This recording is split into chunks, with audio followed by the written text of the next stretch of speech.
One of my favorite age-old discussions in wedding photography is using prime lenses and zoom lenses. Now, this is obviously a big discussion because lenses are the tool that we use in photography, right? It's literally what we look through. It is what crafts the look of our images in so many ways. And so it's important. And recently, I have changed my mind about what I think about using prime lenses and zoom lenses.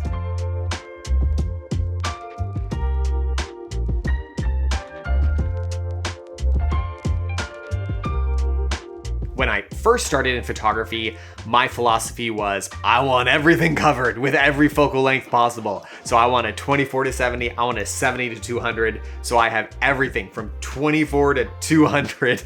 I got everything covered. I did have prime lenses as well as at the time, but I saw prime lenses much more of a specialty lens, maybe using it for a specific time. It's like, ooh, I want to shoot at 1.8. Okay, I'll get a prime lens on, but then back to zoom lenses because zoom lenses gave me a lot of comfort in knowing that I had everything I needed just in case something crazy happened and I had, the zoom to do it or the zoom out, the width to do it as well. So my lens choice was very much from a position of, kind of fear and not exactly knowing what I wanted. So I wanted everything at my fingertips. Now, that was good in some sense because there were times that I didn't know what I was doing, and it was good that I had a 24 or I had a 200.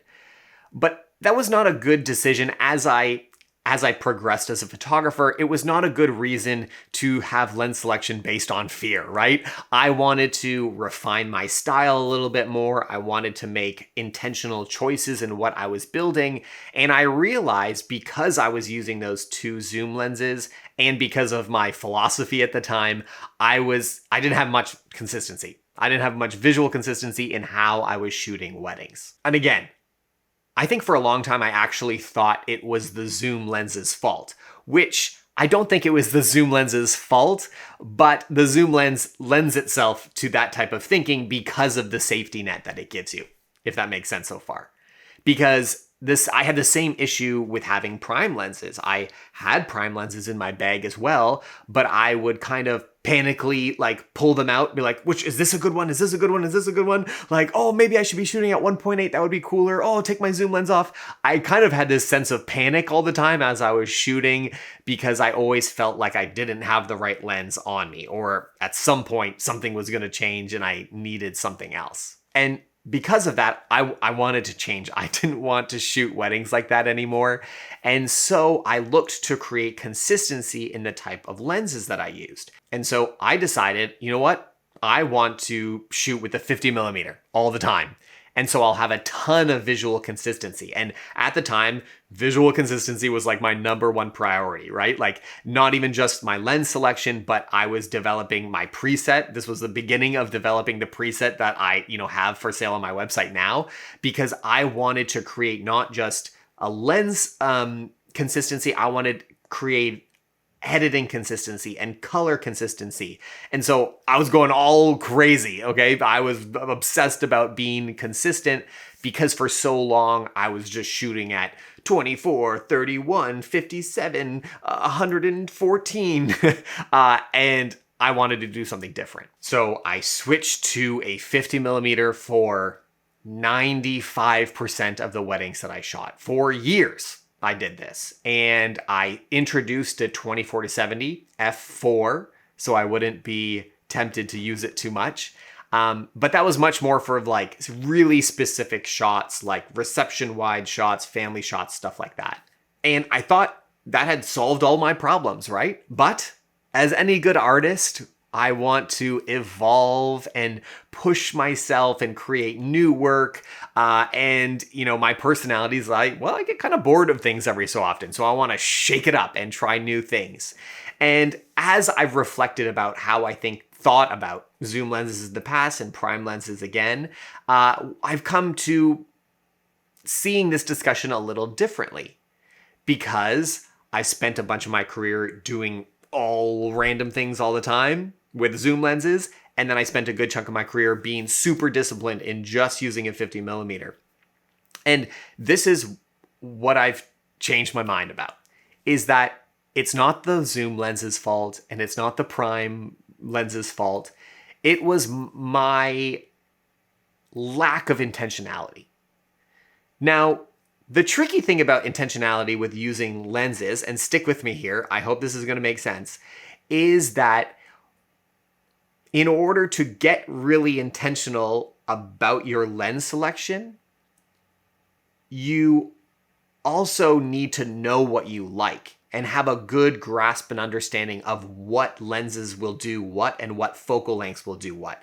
And that's where I think prime lenses are really helpful, is because I know my 50 millimeter Nikon 50 millimeter 1.2 mirrorless lens. I know that thing like the back of my hand. I know exactly how it's going to interact with certain lighting at certain times of day. Like I know what the colors are going to feel like on those images. And I spent so much time with it that I feel like very much an expert in that one lens. And so because of that, then I feel like I can make really intentional choices with different types of lenses, like my zoom lenses, for example. I'd be like, oh, you know what? I know what a 50 is like, so maybe let's do 60 on this shot. Or, oh, I really want a 35 millimeter. So I think forcing yourself to get to know a lens really well, forcing yourself to know a specific focal length, like a 50, like a 35, like a 105. Those are the primes that I had. I have a 35 prime, a 50, and a 105. The great thing about primes is that it forces you to learn a lot about those focal lengths. And I think as a result of that, then you can make really good intentional choices. I found that I was using zoom so much that I never really learned, or I didn't intentionally know what certain focal lengths felt like, or I wasn't experts in specific focal lengths because I was just using the lens without realizing how I was shooting with it. So that's all to say, like, no, it's not the zoom lens's fault. It was my fault of not being an expert in specific focal lengths and then therefore being able to make really specific decisions. So that's all to say. I think my journey of going from zoom to being an expert in primes to now feeling like I can actually make really good and intentional choices no matter what the lens type is. And so what does that mean for you, right? Like, okay, who cares, Luke? We understand your journey, but how does that apply to maybe you're trying to develop your own style, you're trying to choose what lenses to use?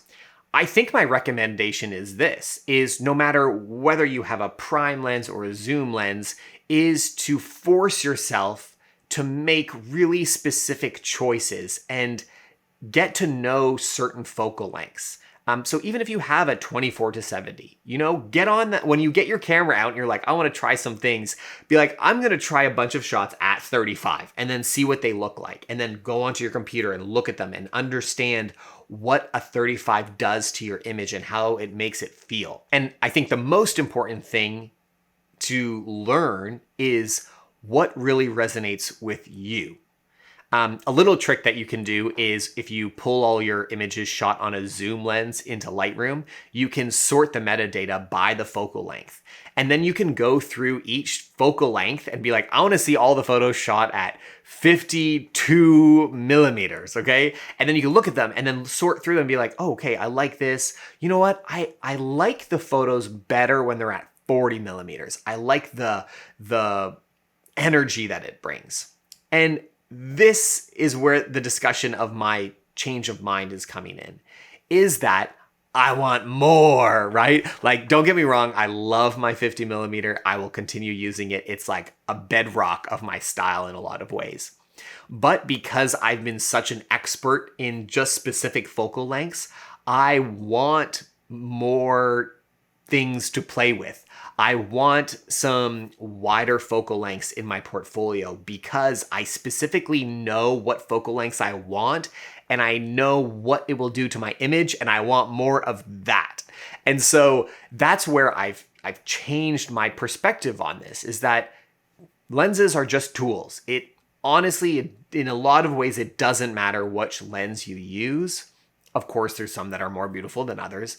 But the really important thing in developing your style and I think becoming a really great photographer is really understanding what a different focal length will do to your image. Because I think that's the difference of creating photos that are just kind of all over the place versus creating the style that you really want. And I think that's the important part, is you knowing what you don't like and what you do like. Like, do you know if you like 85 millimeters or 70 millimeters better? Now, I know those might be very nuanced, but they do make a difference, especially if you continually shoot things at a certain focal length over and over and over again, because it makes you feel something different. And I think I love this like nuanced part of lens philosophy of photography, is that you may take, a photo at 35 and 28, and you may not notice much of a difference when you just take two photos, but and this is the cool thing about wedding photography, when you shoot something over and over and over and over again, and you start compiling your portfolio and you start putting a wedding gallery together, that's when you start noticing the difference. And I think if you become aware of those things and you start creating and testing and trying those things intentionally, that's when I think you can create a really beautiful and unique style to you. And I think this makes me think of another discussion that happens a lot in wedding photography, and that is this idea of doing things the right way. Like, you gotta do this way, you gotta do that this way, okay? And I've been seeing this more and more on Instagram, especially the type of influencers or people that talk about wedding photography, where they say, this is the new style, this is what everybody wants, this is what you got to do. And I think that's a really bad way to go. Like, yes, it's important what the market wants. But what I think is even more important is that you know what you want and you know what you like. Because when you at least know what you like, you can put something together, you can craft a style, and then you can put it out into the world and say, hey, does anybody like what my approach is? And I think if you do it that way, you are going to have a much more consistent and honestly confident style and position as being a wedding photographer. When you try to chase what other people say is right, or you got to do it this way, or you got to do it that way, I think that's when photographers don't feel that confident in their style or what they're developing, because it's not based on what they believe. It's based on what other people have just told them. And if you do that, then you got to constantly be asking other people, what do you think about this? What should I do? What should I do? As opposed to following what you as an artist really believes about your photography. And this is why I think it's really important to approach photography as an artist would think, as someone who would paint a picture. They would choose the colors, they would choose what kind of paintbrush they put on, how they do it. And I think you should, and at least this is how I try to approach my photography, intentional decisions that really connect with me, and that's how I think you can develop a unique photography style. So let me know in the comments, what do you guys think about prime and zoom lenses? Have using one or the other helped you develop your style and become more confident maybe in what you were doing? Okay, bye.